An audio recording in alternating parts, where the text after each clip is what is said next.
جب وہ پیدا ہوا تو شاہی حرم کی دائی اور زچگی کی طبی ماہرین نے کہا کہ یہ زندہ نہیں بچ سکتا۔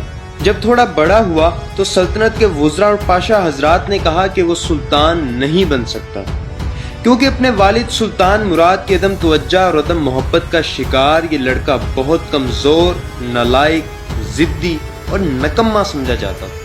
جب وہ کہتا میں قسطنطنیہ فتح کروں گا تو سب کہتے کہ وہ قسطنطنیہ فتح نہیں کر سکتا، لیکن پھر تاریخ نے دیکھا کہ وہ سلطان بھی بنا اور اس نے وہ قسطنطنیہ بھی فتح کیا جس کی مضبوط دیواریں 1000 سال سے بڑے بڑے فاتحین، سلاطین اور شہنشاہوں کا منہ چڑھا رہی تھی۔ یہ فاتح سلطان محمد ثانی تھا جس نے صرف 21 سال کی عمر میں قسطنطنیہ فتح کیا تھا۔ آج ہم آپ کو اپنی مسلم ہیروز بایوگرافی سیریز میں اسی سلطان کے بارے میں بتائیں گے۔ ترک زبان میں محمد نام کو ترک لہجے کے باعث محمد کہا جاتا ہے۔ عربی، اردو اور فارسی میں یہ نام محمد ہے، جبکہ ترک زبان میں یہ نام محمد ہے۔ یہی وجہ ہے کہ ترکی، آذربائیجان اور ترک قوم کے اکثریت والے علاقوں میں آج بھی فاتح سلطان محمد کو فاتح سلطان محمد کے نام سے یاد کیا جاتا ہے۔ فاتح سلطان محمد 30 مارچ 1432 کو ادرنے میں پیدا ہوئے۔ فاتح سلطان محمد عثمانی سلطنت کا 7واں سلطان تھا، جو سلطان مراد ثانی کا تیسرا اور سب سے چھوٹا بیٹا تھا۔ لیکن سلطان مراد اپنے اس بیٹے سے زیادہ محبت نہیں کرتا تھا اور نہ ہی زیادہ توجہ دیتا تھا، کیونکہ اسے ضدی، خودسر اور نالائق لڑکا خیال کیا جاتا تھا، جبکہ اپنے دوسرے بیٹے شہزادے علاؤالدین سے بہت محبت کرتا تھا۔ سلطان مراد کے 3 بیٹے تھے، احمد، علاؤالدین اور محمد۔ چونکہ شہزادہ علاؤالدین سلطان مراد کو زیادہ محبوب تھا، اس لیے یہ خیال کیا جاتا تھا کہ تخت کا اگلا وارث شہزادہ علاؤالدین ہی ہوگا اور وہی سلطان بنے گا۔ سلطان مراد کی اپنے دوسرے بیٹے شہزادے علاؤالدین سے محبت کا اندازہ اس بات سے لگائیں کہ جب اس کا سب سے بڑا بیٹا شہزادہ احمد، جو امیسیا کا گورنر تھا، 1437 میں انتقال کر گیا تو سلطان مراد کو بحیثیت باپ دکھ تو ہوا، لیکن اتنا نہیں کہ تخت و تاج اور حکومت چھوڑ کر بیٹھ جائے۔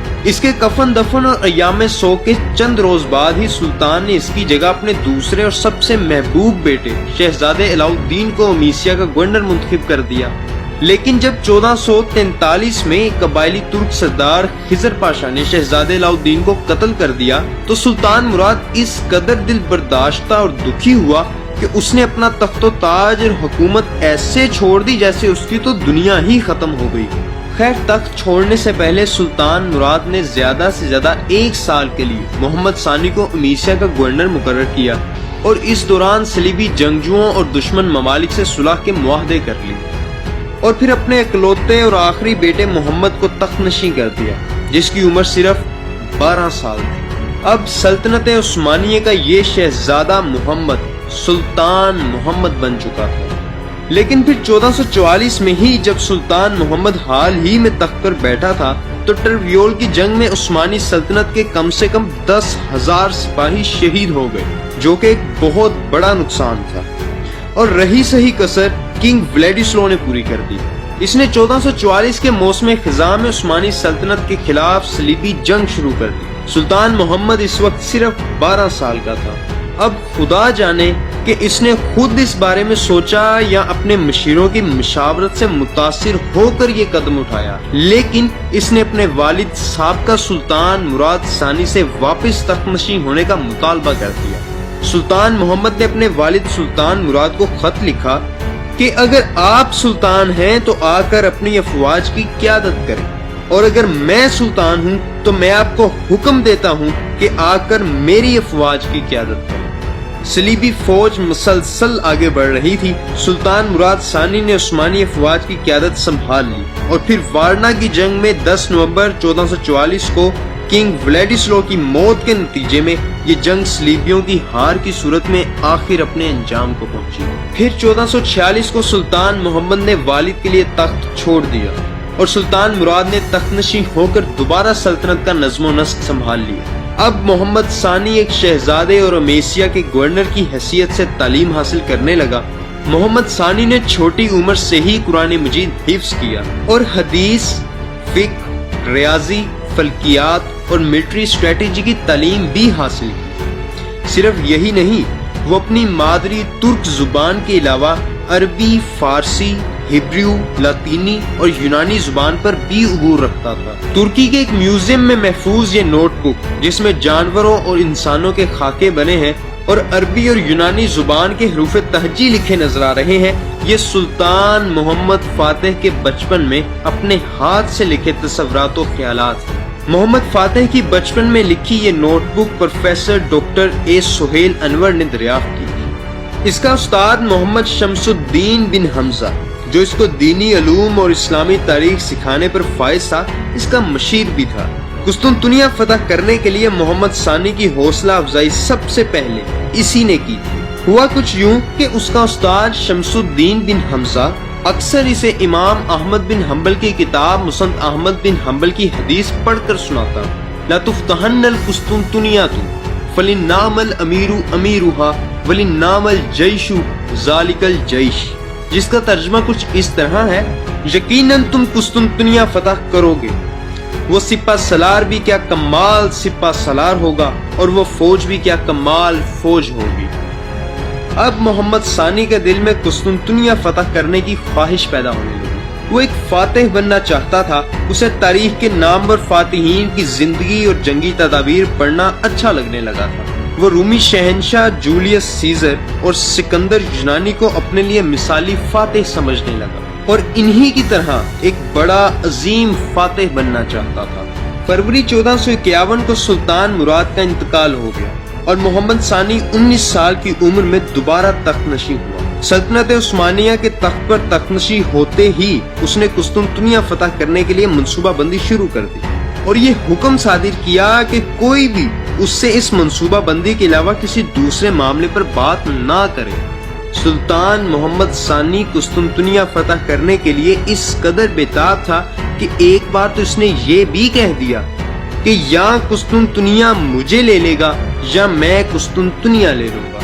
لیکن قسطنطنیہ کا بادشاہ کانسٹنٹائن اس نوجوان سلطان کو اپنے لیے کوئی خاص خطرہ نہیں سمجھتا تھا۔ صرف کانسٹنٹائن ہی نہیں، یورپ کے دیگر حکمران بھی اسے اپنے لیے کوئی خاص خطرہ نہیں سمجھتے تھے، یہاں تک کہ محمد ثانی کے سلطان بننے پر سارے یورپ کے حکمرانوں نے ایک دوسرے سے خوشی کا اظہار کیا اور ایک دوسرے کو مبارکباد تک دے ڈالی، کیونکہ ان کے خیال میں عالمی طاقت کے تخت پر ایک کمزور سلطان تخت نشین ہو گیا تھا، کیونکہ یہ ایک بار پہلے تخت سے اتارا جا چکا تھا۔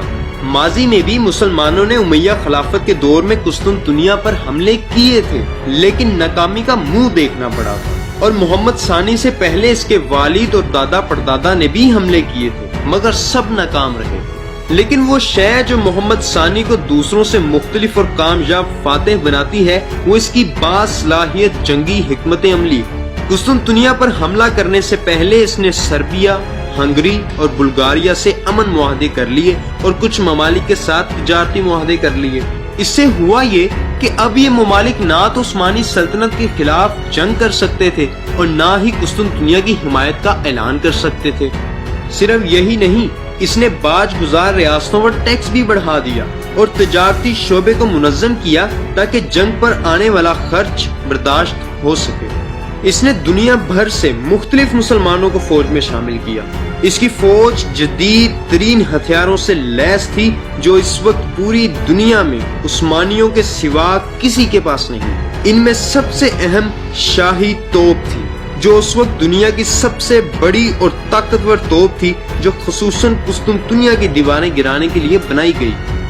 محمد ثانی کسی قسم کا خطرہ مول نہیں لینا چاہتا تھا۔ وہ اپنی تدبیریں نقشے پر بڑی احتیاط کے ساتھ بناتا، پھر اس کا جائزہ لیتا تاکہ کسی بھی قسم کی خامی اور کمزوری کا اندازہ ہو سکے اور ایسی تدبیر اپنائی جائے جس میں کسی قسم کی خامی یا کمزوری نہ ہو۔ اس نے قسطنطنیہ پر ماضی میں ہونے والے محاصروں کا تجزیہ بھی کیا تاکہ اپنے محاصرے کے لیے سب سے بہتر حکمت عملی اپنائی جا سکے۔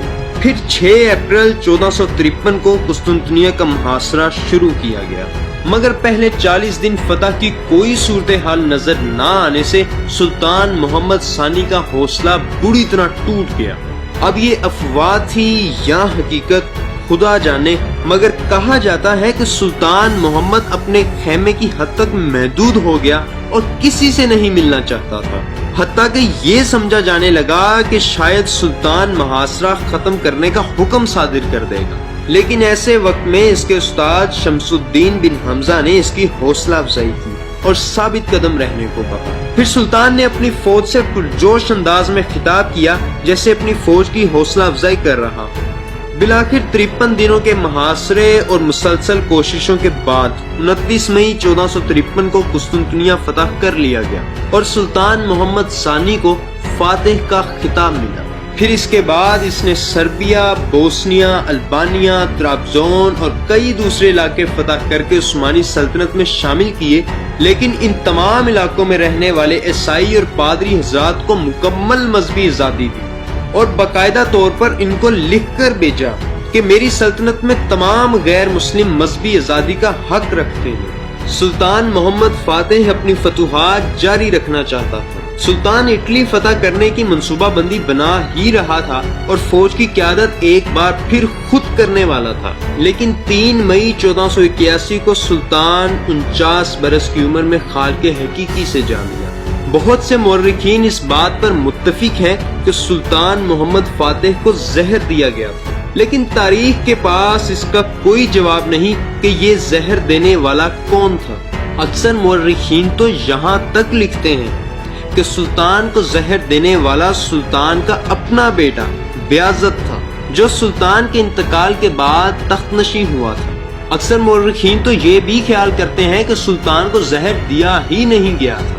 آپ کے خیال میں سلطان محمد فاتح کو زہر دینے والا کون ہو سکتا ہے؟ نیچے کومنٹ سیکشن میں ہمیں اپنی رائے سے ضرور آگاہ کریں۔ اللہ سلطان محمد فاتح کے درجات بلند فرمائے اور انہیں اپنے سایہ رحمت میں رکھے۔